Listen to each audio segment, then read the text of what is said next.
News insight کے ساتھ میں ہوں عامر ضیاء۔ اگر دیکھا جائے تو مولانا فضل الرحمان صاحب کا حکومت سے شکوہ درست ہے۔ حکومت نے 26ویں آئینی ترمیم پر مولانا کی حمایت حاصل کرنے کے لیے ان سے مدارس کی رجسٹریشن کے قانون میں تبدیلی کا وعدہ کیا تھا۔ اس کے لیے انہوں نے قومی اسمبلی اور سینٹ سے بل بھی منظور کروایا، لیکن پھر حکومت جو ہے اپنے وعدے سے مکر گئی۔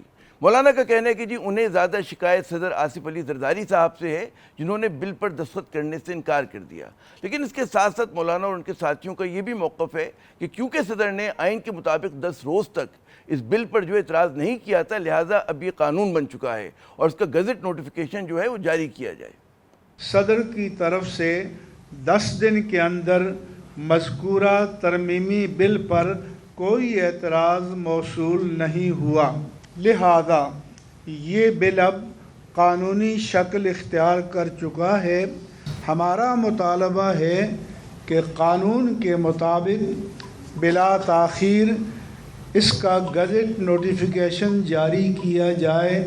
مولانا کا کہنا ہے کہ ان کا موقف جو ہے وہ قانون اور آئین کے عین مطابق ہے، اور حکومت جہاں وعدہ خلافی کی مرتکب ہوئی ہے وہیں وہ آئین و قانون کے ساتھ بھی کھیل رہی ہے۔ قومی اسمبلی سے خطاب کے دوران انہوں نے کہا کہ مدارس بل میں کوئی ترمیم قابل قبول نہیں، بات نہ مانی گئی تو فیصلہ ایوان میں نہیں بلکہ میدان میں ہوگا۔ مولانا نے یہ بھی کہا کہ ہمیں گھمائے نہیں، ہم سے بہتر گھمانا کوئی نہیں جانتا۔ یہ جو کہا جاتا ہے جوائنٹ سیشن بلایا جائے گا اور امینڈڈ جو ہے وہاں سے، کوئی امینڈڈ ہم قبول نہیں کریں۔ آئین میں جو چیز طے ہے اس کے مطابق ہو جانے دو، بعد میں اگر کوئی تجویز آ گئی تو بات کر سکتے ہیں، اس کے بعد بات۔ حالات خواہ بگاڑ کی طرف نہ لے جائیں، اگر اس سے آگے پیچھے معاملہ گیا تو یقیناً پھر ایوان نہیں میدان میں فیصلے ہوں گے۔ یہ طریقے آپ سے ہمیں ذرا بہتر آتے ہیں۔ دوسری طرف وزیر قانون نے مولانا کو بات چیت کے ذریعے معاملہ طے کرنے کی پیشکش کی ہے۔ ویسے اگر مولانا کا مطالبہ مان لیا جاتا ہے تو اس کا مطلب یہ ہے کہ پاکستان میں مدارس کی رجسٹریشن جو ہے وہ 1860 کے سوسائٹی ایکٹ کے تحت ہوگی۔ دوسری جانب یہ تجویز بھی دی جا رہی ہے کہ مدارس جو رجسٹریشن کے 2 متوازی نظام ہوں۔ پرانے 5 مدارس کے بورڈ جن کی نمائندگی مولانا کرنے کے دعوے دار ہیں، وہ سوسائٹی ایکٹ کے تحت مقامی انتظامیہ سے مدارس رجسٹر کروائیں، جبکہ نئے بورڈ جو موجودہ نظام کے حامی ہیں وہ بدستور وفاقی وزارت تعلیم کے ماتحت رہیں۔ یعنی کہ پاکستان کے گنجلک تعلیمی نظام میں ایک اور پیچیدگی آ جائے۔ یعنی کہ پاکستان میں پہلے ہی ہم دیکھتے ہیں کہ اے لیول، او لیول، سرکاری، غیر سرکاری اور مہنگے اسکول، سستے تعلیمی ادارے اور مدارس کے مختلف نظامات تعلیم موجود ہیں۔ اب مدارس میں اگر رجسٹریشن کے معاملے میں بھی 2 طرح کی رجسٹریشن ہوگی تو معاملہ مزید گنجلک ہو جائے گا۔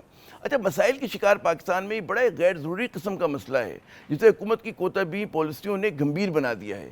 حکومت پر اس مسئلے کو گمبھیر بنانے کی ذمہ داری اس لیے جاتی ہے کہ اس نے 26ویں آئینی ترمیم کو بلڈوز کرنے کے لیے بنا بحث و مباحثے کے اجلت میں ڈھیروں قانون وہ بنا ڈالے۔ مدارس کا مسئلہ بھی ہمارے سامنے اسی لیے آیا ہے۔ اسی طرح کے اعتراضات لوگوں کو عدلیہ، نیب اور دیگر اجلت میں کی گئی قانون سازی پر بھی ہیں۔ یعنی کہ راوی پاکستانی سیاست کے منظرنامے کے لیے بے چینی لکھ رہا ہے۔ دلچسپ بات یہ کہ مولانا کی ضد کی وجہ سے علماء اور مدارس بورڈ وہ بھی بری طرح تقسیم ہیں اور اختلافات کے شکار نظر آتے ہیں۔ تمام نئے بورڈ جن کی ماتحت 14,000 سے زیادہ مدارس ہیں وہ وزارت تعلیم سے منسلک رہنا چاہتے ہیں، جبکہ 5 پرانے بورڈز کے 4,400 مدارس کے حوالے سے یہ دعویٰ کیا جا رہا ہے کہ وہ مولانا کے ساتھ ہیں۔ لیکن ان میں سے ایک کلیدی تنظیم رابطہ المدارس اسلامیہ، جس کا تعلق جماعت اسلامی سے ہے، اس نے مولانا اور ان کے ساتھیوں کی طرف سے گزشتہ روز ہونے والے اعلان سے لا تعلقی کا اعلان کیا ہے۔